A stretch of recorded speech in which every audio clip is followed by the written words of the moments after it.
Hai guys, ketemu lagi sama aku Rizka Dila. Hari ini ada berita terbaru yaitu Liverpool berhasil meraih kemenangan 3-0 atas Aston Villa setelah Darwin Núñez melakukan blunder fatal. Sementara Manchester United takluk atas Arsenal dengan skor telak 3-1. Simak selengkapnya di Cetak Gol Harian berikut ini. Kita awali berita hari ini dari hasil pertandingan Premier League. Ada Liverpool yang berhasil meraih 3 poin penuh setelah mengalahkan Aston Villa dengan skor 3-0. Sementara sang rival MU justru menelan kekalahan atas Arsenal dengan skor 3-1. Crystal Palace memetik 3 poin di markas mereka sendiri kala menghadapi tamunya Wolverhampton. Skuad The Eagles memperdaya Wolves dengan keunggulan tipis 3-2. Kedua tim mengakhiri babak pertama dengan skor imbang kacamata. Meski babak kedua, Crystal Palace unggul terlebih dahulu melalui Odsonne Edouard di menit ke-56. 11 menit setelahnya, Hwang Hee-chan berhasil menyamakan kedudukan untuk Wolverhampton. Beruntung Crystal Palace mampu mencetak 2 gol lewat gol kedua Edouard dan 1 gol dari Eberechi. Sedangkan Wolves cuma bisa membalas 1 gol lewat Matheus Cunha di menit ke-96. Liverpool melanjutkan tren kemenangan mereka saat menjamu tamunya yakni Aston Villa. Pasukan Jurgen Klopp berhasil menumbangkan skuad The Villa dengan skor telak 3-0. Dominic Szoboszlai membuka keran gol Liverpool lewat tendangan kerasnya di menit ketiga pertandingan. Skuad The Reds terus mendominasi laga dengan menciptakan beberapa peluang emas. Terbukti Liverpool berhasil menambah keunggulan lewat blunder konyol Matikas. Saat itu Matikas gagal mengantisipasi bola sehingga membuat bola mengarah ke gawang sendiri. Skuad asuhan Unai Emery sempat mengancam gawang Liverpool di menit ke-32. Saat itu Joe Gomez melakukan blunder dan nyaris membobol gawang yang dikawal oleh Alisson Becker. Darwin Núñez nyaris menambah keunggulan Liverpool pada menit ke-38. Namun tendangan penyerang asal Uruguay ini masih menghantam mistar gawang. Liverpool berhasil mempertahankan keunggulan hingga jeda turun minum. Masuki babak kedua, Darwin Núñez kembali gagal mencetak gol di depan gawang yang kosong. Mantan pemain Benfica ini gagal memaksimalkan umpan cantik dari Mohamed Salah di menit ke-48. Liverpool mengunci kemenangan lewat gol Mohamed Salah di menit ke-55. Dengan hasil ini, skuad asuhan Jurgen Klopp menduduki posisi 3 klasemen sementara.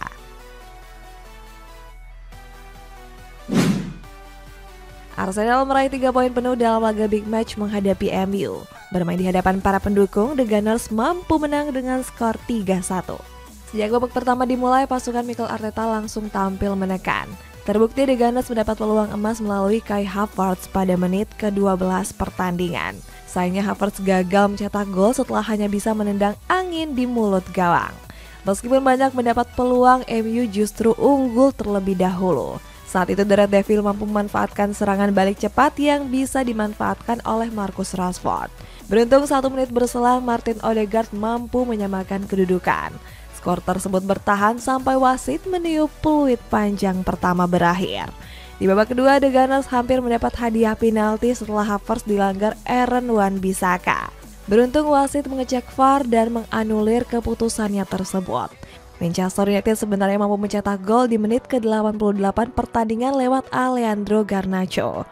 Sayangnya wasit menganggap Garnacho sudah dalam posisi offside. Di menit akhir pertandingan, Arsenal mampu berbalik unggul lewat 2 gol dramatis Declan Rice dan Gabriel Jesus. Uniknya Gabriel Jesus mampu mencetak gol setelah mampu menggocek Diogo Dalot.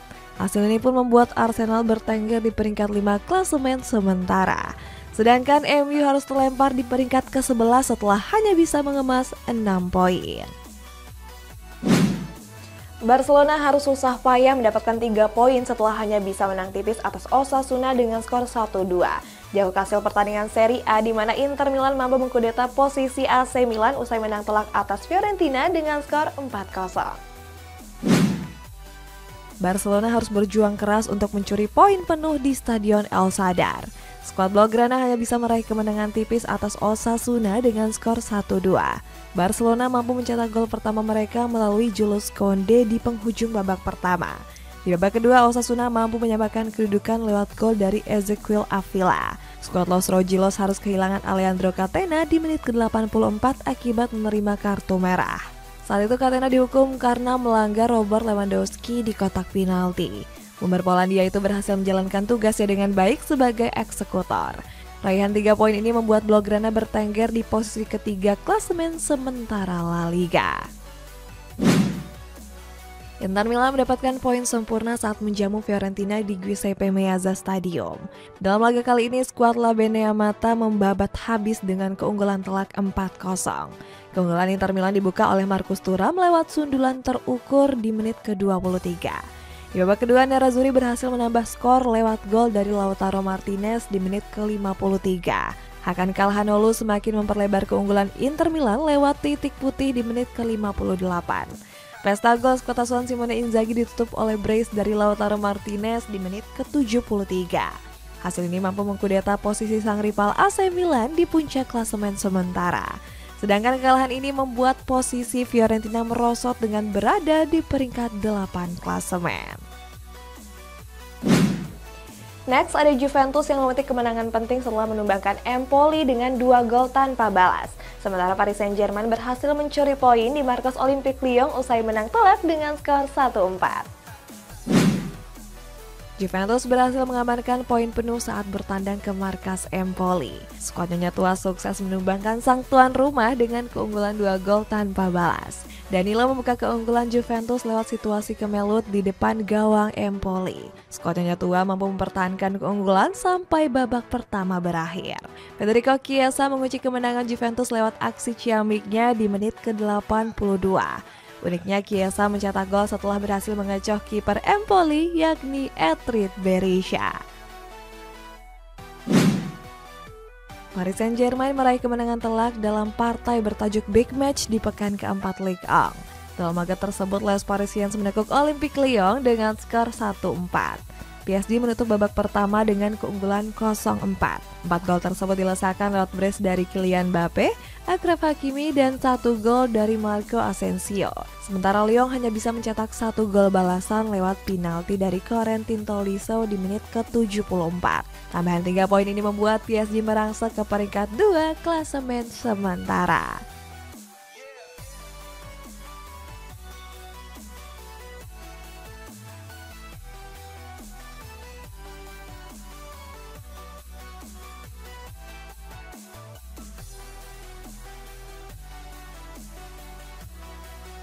Kita masuk ke kabar rumor nih guys, ada Fenerbahce yang mengincar Jorginho untuk memimpin lini tengah mereka. Sedangkan Galatasaray masih mengharapkan untuk bisa menggait Giovanni Lo Celso dari Tottenham Hotspur.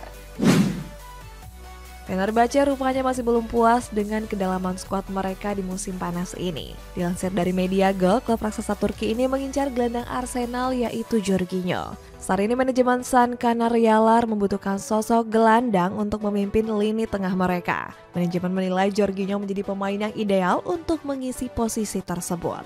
Peluang Galatasaray untuk mendatangkan pemain asal Italia itu dinilai cukup terbuka lebar. Pasalnya Jorginho nggak masuk dalam skema Mikel Arteta di musim 2023-2024 ini. Galatasaray masih mencari beberapa amunisi baru untuk mengarungi musim ini. Jurnalis Fabrizio Romano melaporkan jika manajemen Kimbem Aslan tengah mengincar Giovanni Lo Celso. Manajemen Galatasaray menilai kalau Giovanni adalah sosok yang tepat untuk mengisi lini tengah mereka. Namun peluang mereka merekrut pemain asal Argentina tersebut dinilai cukup sulit. Sebab Tottenham Hotspur selaku pihak klub tidak berniat melepas sang pemain di musim panas ini. Karena sang pelatih yakin Ange Postecoglou masih membutuhkan perannya di atas lapangan. Beralih ke kabar resmi di mana jurnalis Fabrizio Romano telah mengkonfirmasi Sergio Ramos telah sepakat bergabung ke Sevilla dengan status bebas transfer. Sedangkan Juan Mata resmi bergabung ke Vissel Kobe usai kontraknya nggak diperpanjang oleh Galatasaray. Setelah menganggur cukup lama, Sergio Ramos kini telah menemukan pelabuhan barunya. Fabrizio Romano melaporkan pemain Spanyol itu akan merapat ke klub lamanya yakni Sevilla. Namun Romano nggak menyebutkan jangka kontrak yang disetujui sang pemain. Resminya Ramos ke Sevilla sekaligus memupuskan harapan dari klub Arab Saudi yakni Al Ittihad. Diketahui klub dengan julukan The Tigers itu berencana ingin merekrut Ramos di musim panas ini. Sevilla secara resmi memperkenalkan Mariano Diaz sebagai rekrutan anyar mereka. Di laman resmi Sevilla, Diaz didatangkan dengan bebas transfer setelah kontraknya habis di Madrid. Selain itu, pemain berpaspor Spanyol itu dikontrak selama 1 tahun atau hingga tahun 2024. Keputusan Diaz menerima pinangan Sevilla dinilai seperti menjilat ludahnya sendiri. Sebab pada tahun 2018 lalu dirinya pernah secara tegas menolak tawaran dari Los Palanganas. Sebab saat itu dia lebih memilih tawaran Real Madrid yang saat itu menawarinya 20 juta euro. Namun keputusan Diaz hijrah ke Madrid dinilai keputusan yang sembrono. Sebab dalam beberapa musim bersama El Real dia sering dicadangkan karena gagal memberikan performa terbaiknya. Vissel Kobe secara resmi mendatangkan Juan Mata dari Galatasaray. Mantan gelandang serang MU itu direkrut dengan status pemain bebas transfer. Kepindahannya ke Jepang mengejutkan publik sepak bola. Sebab sebelumnya Juan Mata sempat menjadi rebutan banyak klub raksasa Arab Saudi. Namun dia dengan tegas menolak tawaran tersebut dengan lebih memilih Vissel Kobe. Kehadiran Juan Mata digadang-gadang akan menjadi pengganti dari Andres Iniesta. Berita selanjutnya ada keluarga Glazer yang hampir dipastikan batal menjual MU ke pengusaha asal Qatar yakni Sheikh Jassim. Sementara di kabar penutup ada Borneo FC Samarinda yang harus takluk atas Persebaya Surabaya dengan keunggulan tipis 2-1. Masa depan Manchester United di bawah keluarga Glazer masih simpang siur. Dilansir dari Mail Sport, keluarga Glazer dikabarkan berencana membatalkan proses penjualan Setan Merah. Pasalnya belum ada calon pembeli yang ingin membayar senilai 10 miliar pound sterling. Sheikh Jassim atau Sir Jim Ratcliffe diprediksi bakal kesulitan memenuhi mahar besar tersebut. Padahal sebelumnya harga The Red Devil hanya sekitar 6 miliar pound sterling. Keluarga asal Amerika Serikat ini dilaporkan bakal mencoba kembali menjual Setan Merah pada tahun 2025.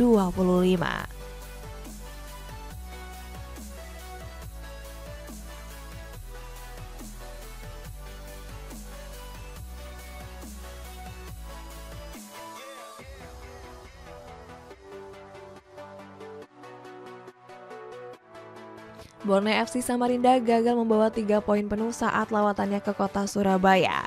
Bertanding di Stadion Gelora Bung Tomo, skuad Pesut Etam takluk atas Persebaya dengan skor 2-1.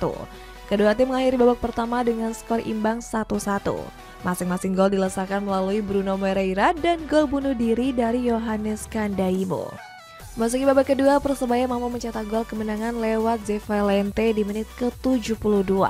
Hasil ini pun membuat Borneo gagal menempel ketat Madura United di puncak klasemen.